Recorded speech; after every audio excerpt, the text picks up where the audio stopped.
사랑합니다. 축복합니다. 오늘 예배에 제가 입장하는데 이 꽃들이 아이들 얼굴 같아요. 우는 얼굴이. 나비가 양쪽에 있는지 몰랐어요. 나비도 날아다니고. 오늘은 여러분들이 어린아이가 되셨으면 좋겠습니다. 2부 예배 때는 또 우리 유치부 전사님과 저와 함께 설교하거든요. 또 어린아이를 대상으로 아마 설교도 할 거예요. 그러니까 지금은 제가 어린아이가 아니니까 그냥 설교를 하겠습니다. 요즘 식당이나 카페에 가보면 노 키즈 존이 있습니다. 여러분 경험해 보셨나요? 저는 몇 년 전에 모처럼 딸들을 데리고 새로 생긴 카페라고 해서 탁 들어갔는데 들어오지 못하게 하는 거예요. 주위를 둘러보니까 아무도 없어요. 시간이 좀 이렇게 오후 늦은 시간이라서 아무도 없는데 차 한 잔 조용히 마시고 우리 애들 컸으니까 좀 한 잔 하고 갈게요. 안 됩니다.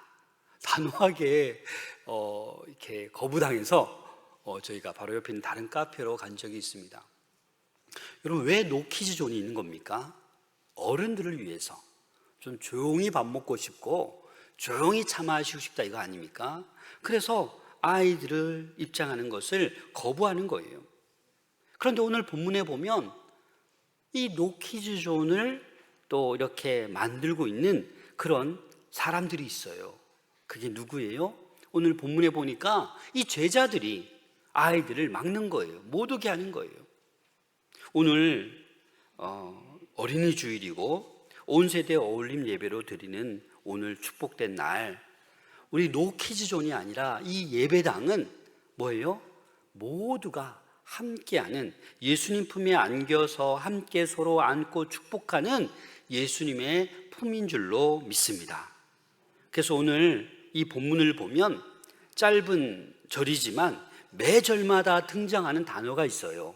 뭐냐면 어린 아이들이라고 매 절마다 등장하고 있어요. 이 어린 아이들, 헬라어로 파이디온, 이건 어떤 의미냐면 갓 태어난 아기들부터 시작해서 한 12세까지를 보는 거예요. 우리 교회로 말할 것 같으면 유치부, 유년부, 한 소년부까지가 뭐예요? 이 어린아이들에 속하는 거예요. 그런데 이 이때의 아이들을 가만히 보면 어떻습니까? 이 흡수력이 빨라요.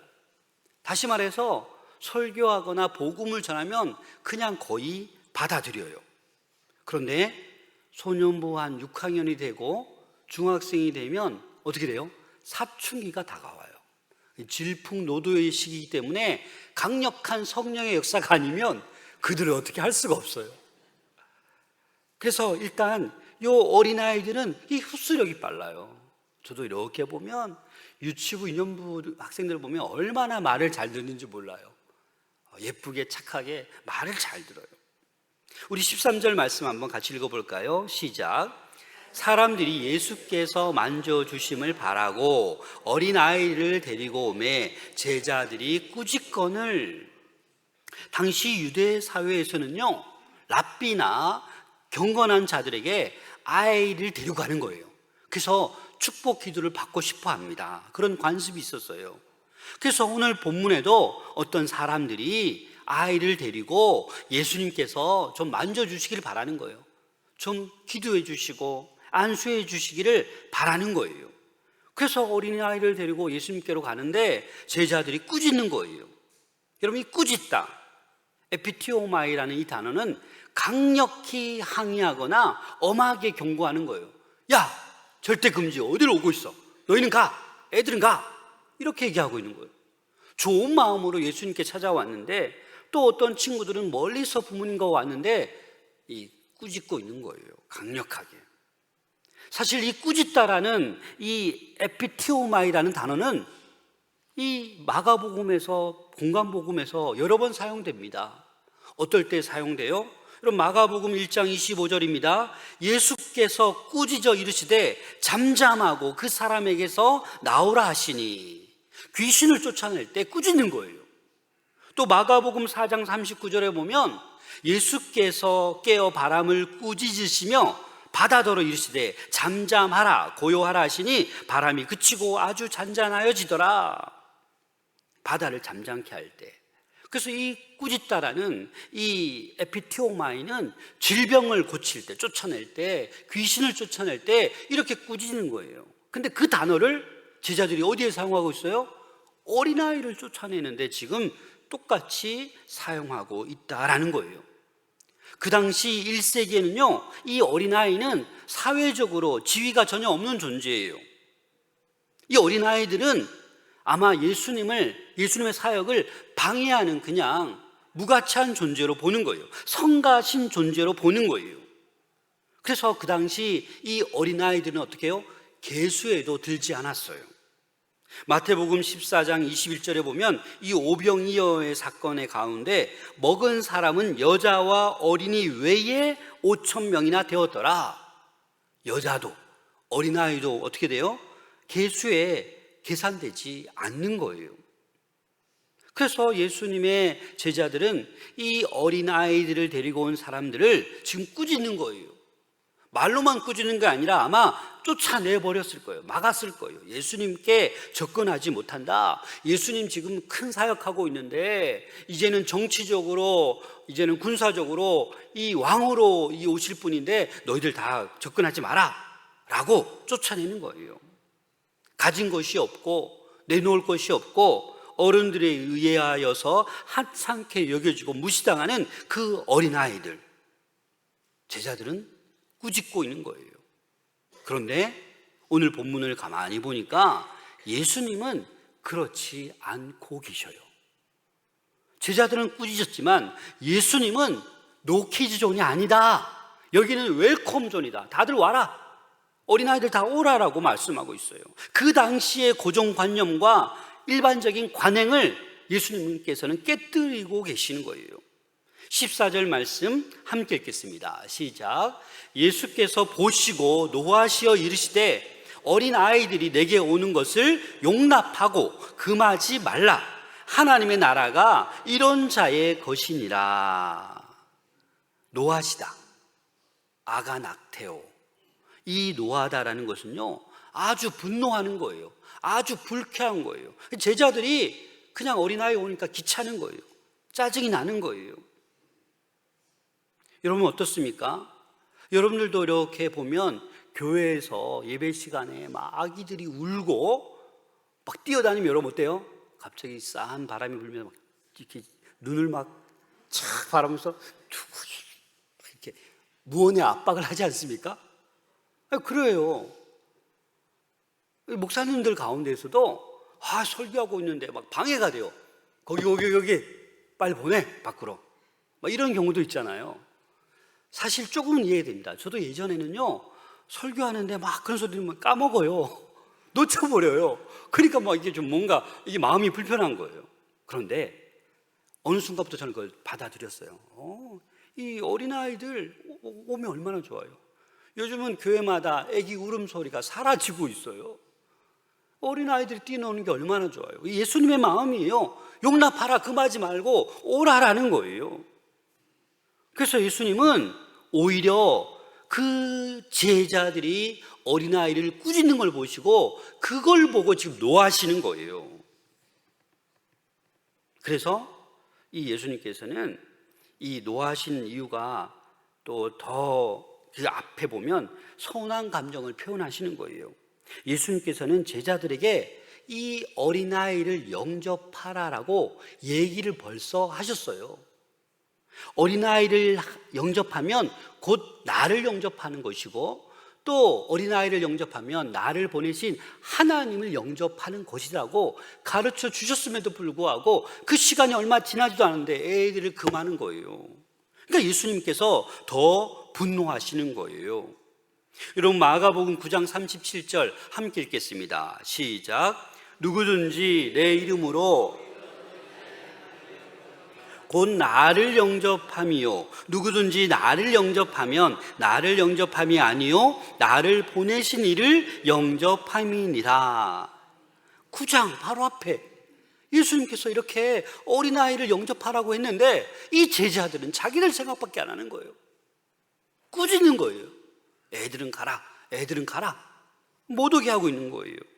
그런데 예수님께서는 용납하라, 금하지 말라. 그래서 예수님은 오히려 이 예수님이 지금 상황은 어떤 상황이에요? 복잡한 상황이에요. 내가 이제 십자가 져야 되고 죽어야 될 상황인데 뭔가 이 혼란스러운데도 불구하고 예수님 뭐예요? 관용을 베푸는 거예요. 여유로운 마음으로 그 아이들을 받아들이는 거예요. 사랑하는 성도 여러분, 저희들에게도 여유의 마음이 있어야 돼요. 그냥 조금만 소리 들리고 우는 소리 나면 그걸 못 참고 일반적인 식당 가서도 그러려니 하면 되는데 어떻게 해요? 직원 불러다가 저 떠드는데 좀 조용 좀 시키라고 막 화내는 분도 있잖아요. 그런데 내가 아기를 데리고 가면 괜찮아요, 떠들어도. 우리 그렇게 살아가고 있는 것 같아요. 여유와 관용을 우리는 베풀 수 있어야 됩니다. 그래서 예수님은 하나님 나라가 바로 이런 자의 것이니라 라고 말씀하고 있어요.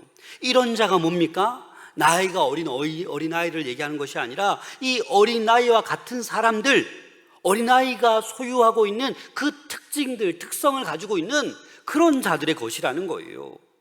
이 어린아이들은 아무것도 없어요. 내어놓을 곳이 없어요. 스스로 할 수 있는 게 아무것도 없어요. 전적으로 엄마 아빠에게 의지할 수밖에 없는 그런 존재예요. 그런 존재가 되라는 거예요. 근데 우리는 조금만 힘이 있으면, 조금만 뭔가 경제력이 있으면 내가 했다, 내가 할 수 있다. 하나님께서는 그런 자가 아니라 하나님 은혜 없이는 단 하루도 나는 살아갈 수 없습니다 라고 고백하는 사람, 그런 사람에게 이 하나님의 나라는 그들의 것이다 라고 말씀하고 있는 거예요.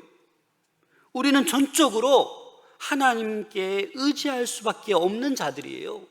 이걸 잊어버려서는 안 됩니다.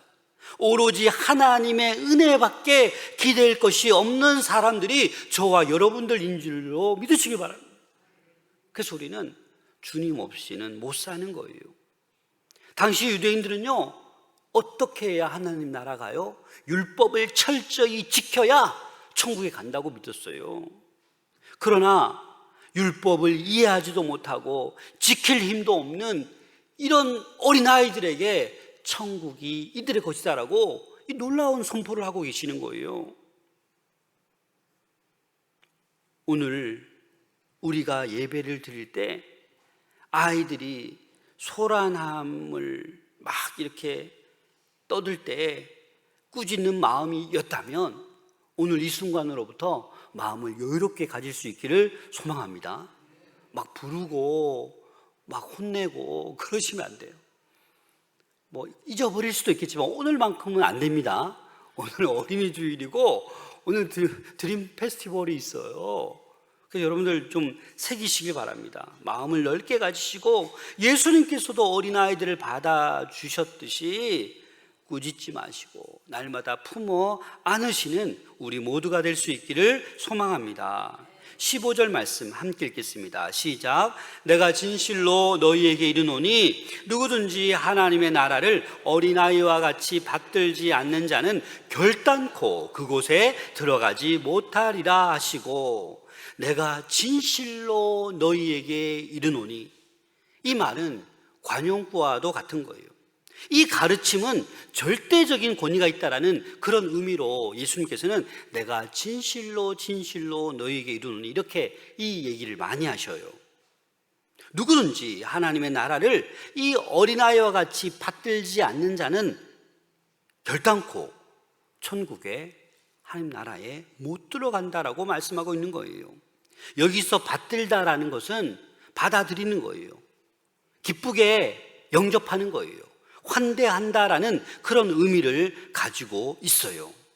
그래서 어린아이들을 가만히 보면 무엇을 줄 때 계산을 합니까? 안 해요. 그냥 막 기쁨으로 좋아서 다 받아들여요. 근데 어른이 되면 어떻게 해요? 뭘 주면 뭐 왜 주지? 뭘 바라나? 막 이렇게 생각할 때도 있잖아요. 그러니까 아이들은 그냥 주면 그냥 기쁨으로 받는 거예요. 계산하지 않아요. 그냥 아이들은 두 손 벌려서 그냥 받는 거예요. 주면 기뻐서 받는 거예요. 전적으로 어린아이들처럼 하나님이 주시는 은혜, 하나님이 주시는 복을 우리는 받아들여야 하는 줄로 믿습니다. 이 어린아이와 같다라는 것은 그냥 순수하다, 투명하다 이런 의미가 아니라 정말 도움 없이는 살아갈 수 없는 그 존재, 연약한 존재, 그걸 얘기하는 거예요. 그래서 우리는 연약한 존재예요. 하나님, 저는 하나님 없이는 단 하루도 살 수 없습니다라는 이 고백이 우리에게 있어야 되는 줄로 믿습니다. 그래서 어린아이들을 가만히 보면 엄마 떨어지면 돼요, 안 돼요? 안 되잖아요. 그냥 떨어지면 울어요. 우리도 하나님 떨어지면 안 돼요. 하나님께 꼭 달라붙어 있어야 된다라는 거예요. 세상에 기대지 말고, 세상 성공에 기대지 말고, 돈에 기대지 말고, 우리를 돌보시는 그 하나님, 우리를 구원해 주신 그 예수 그리스도만을 의지하며 살아갈 수 있는 우리 모두가 될 수 있기를 소망합니다. 그래서 하나님 앞에서는 이 어린아이의 마음을 회복하지 않으면 안 돼요. 이 전적으로 의지하는 이 마음, 하나님은 이 전적으로 의지하는 자가 이미 하나님의 나라를 소유한 자라고 말씀하고 있는 거예요. 사랑하는 여러분, 하나님 나라 천국은요, 대단한 사람이 들어가는 곳이 아니에요. 자신이 아무것도 아님을 아는 사람, 그 고백을 할 줄 아는 사람에게 하나님께서는 하나님의 나라를 허락하신 줄로 믿으시길 바랍니다. 그래서 아이들은 늘 해맑아요. 그냥 신뢰해요. 저와 여러분들도 이 아이들처럼 이 천국을 바라보고 해맑게 웃으며 행복하게 살아갈 수 있기를 소망합니다. 그래서 예수님께서는 이제 16절 마지막에 그 아이들에게 어떤 태도로 그들을 환영합니까? 16절 말씀 함께 읽겠습니다. 시작. 그 어린아이들을, 예수님이 먼저 그 아이들을 어떻게 했어요? 팔로 안으셨어요. 사실 이 안는 게 여러분 아무것도 아닌 것 같지만 능력이 있습니다. 제가 이번 주 로드맵 패밀리 컨퍼런스 세미나 2박 3일 갔다 왔는데 항상 마지막 날에는 애찬식을 해요. 그리고 목사님, 사모님, 아이들 쫙 둘러서 있으면 허그를 해요. 허그를. 남성끼리, 사모는 사모들끼리. 근데 허그 하는데요, 야, 어떤 목사님이 꽉 안아줘요. 처음 보는데 꽉 안아주고, 이 허그가 능력이 있더라고요. 그 목사님이 탁 안아주는데 그냥 아버지 품고 하고 좋더라고요. 허그에는 능력이 있어요.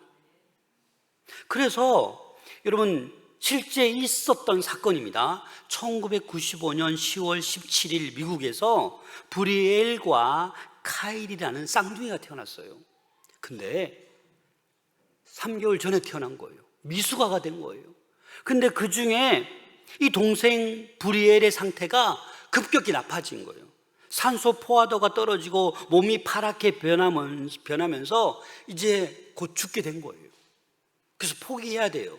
그런데 간호사가 규칙을 어기고 이 동생 브리엘에게 언니 카이리를 그 동생 인큐베이터에 넣어줬어요. 우리 사진 한번 볼까요? 넣어줬더니 이 카이리라는 언니가 팔을 펼쳐서 동생을 이렇게 안아준 거예요. 근데 어떤 일이 일어났냐? 갑자기 동생 브리엘의 심박수가 정상으로 돌아오고 산소 수치가 회복되었어요. 그래서 이 사진을 그 라이프지와 리더스 다이제스트에서 보도되었어요. 생명을 구한 봉이라고. 여러분, 허그는 진짜 능력이 있어요, 여러분. 다음 사진 볼까요? 이 쌍둥이가 이렇게 컸대요. 여러분, 그래서 우리 어린아이들을 허그하셔야 돼요. 오늘은 못하지만 저기 있네. 지한이 좀 허그 좀 해주세요. 호양이 좀 허그 좀 해주세요. 아빠 엄마. 그렇죠. 오늘 우리 딸들, 큰 딸들도 있잖아요. 자, 빨리 안아주세요. 허그 좀 해주세요, 집사님. 유한영 집사님. 허그 좀 해주세요. 네, 허그 하세요. 부부끼리도 좀 허그 좀 하세요. 예, 허그는 사람을 살리는 거예요. 예수님께서 그 어린아이들을 어떻게 해요? 하나하나 팔을 벌려서 안아주시는 거예요. 그리고 어떻게 해요? 안수하시고 축복해 주셨어요. 축복하다, 카테올로로이라는 이 단어는 어떤 의미가 있냐면 축복하다인데, 이 카테라는 접두어를 붙였어요. 이 붙이니까 무슨 뜻이 되냐? 아주 열렬하게 넘치도록 축복하는 거예요. 예수님께서 한 어린아이 한어린아이에게 그냥 축복하는 게 열렬하게 축복이 넘치도록 어떤 의미가 지속적으로 반복적으로 이 어린아이들을 축복해 주셨다라는 것입니다. 예수님은요, 그 당시의 통념을 무너뜨려 버렸어요. 어린아이들을 소중한 생명으로 인격적으로 대우하셨습니다. 유대인들처럼 제자들처럼 그렇게 무가치하게 쫓아내고 꾸짖는 그런 것이 아니라 아주 소중한 인격체로 축복하며 그들을 높이 대해 주셨습니다. 사랑하는 여러분, 우리들도 이 예수님처럼 어린아이들을 안아주는, 그리고 마음껏 축복해 줄 수 있는 여러분들 될 수 있기를 소망합니다. 이 병행 본문이 마태복음, 누가복음에도 이 어린아이를 받아들이시고 안수하고 축복하는 이 말씀이 나오는데, 우리 마태복음 말씀을 잠깐 한번 보겠습니다. 마태복음 19장 13절 함께 읽겠습니다. 시작. 그때에 사람들이 예수께서 안수하고 기도해 주심을 바라고 어린 아이들을 데리고 오매 제자들이 꾸짖거늘. 그때에 사람들이 예수께 왜 와요? 안수받고 예수님께서 우리 자녀들에게 기도해 주시기를 바라고 지금 온 거예요. 근데 예수님 얼굴도 못 봤는데 제자들에 의해서 꾸짖음을 당하고 낙담하고 실망하고 돌아가려고 했는데, 예수님께서 제자들에게 노하시면서 아이들 이리 와라 하고 다 안아주시고 열렬하게 또 지속적으로 반복적으로 축복해 주셨다라는 것입니다. 사랑하는 여러분, 저희는요, 아이들을 사랑해야 합니다. 이기적으로 나의 아이들만 사랑하는 것이 아니라 주변에 있는 모든 아이를 사랑해야 되는 줄로 믿습니다.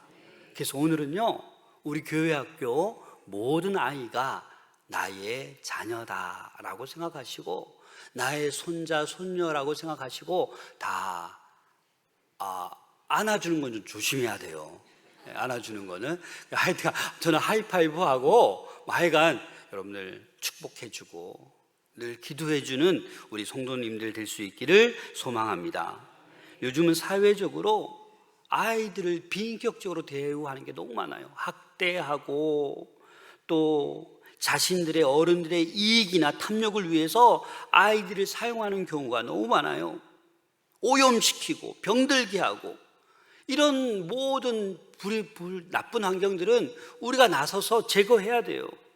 삐뚤어진 성의식을 심어주고 일체의 어떤 음란 유해 요소들을 우리는 뿌리 뽑아야 돼요. 음란, 마약, 중독, 이런 악마적인 그런 어린아이들 주변에 있는 이런 나쁜 것들과 우리는 싸워야 해요. 이런 사회 풍조와 맞서 싸우는 이 땅의 그리스도인들, 교회가 되어야 되는 줄로 믿습니다. 그래서 예전에 그 미국의 유명한 화가가 있었는데 벤자민 웨스트라는 화가가 있어요. 근데 이 화가가 어렸을 때 엄마가 이게 외출하는 틈을 타서 물감을 가지고 온 방에 막 물감을 칠하고 동생 얼굴에 막 칠하고 난리가 난 거예요. 그 여러분들 같은 집에 들어와서 어떻게 해야 돼요? 온 거실에 벽에 막 닫혀 놓으면 화를 내야 되잖아요. 근데 이 엄마가 딱 보더니, 야, 너무 잘했다. 동생 얼굴에 너무 예쁘게 그림 그렸네? 하고 뽀뽀를 해줬대요. 그런데 그 아이가 바로 벤자민 웨스트예요. 그래서 이 화가가 나중에 이런 고백을 하는 거예요. 훗날 세계적인 화가가 된 이 벤자민 웨스트에게 물어보니까 어렸을 때 어머니의 따뜻한 키스 한 번이 나를 이런 화가로 만들어줬다.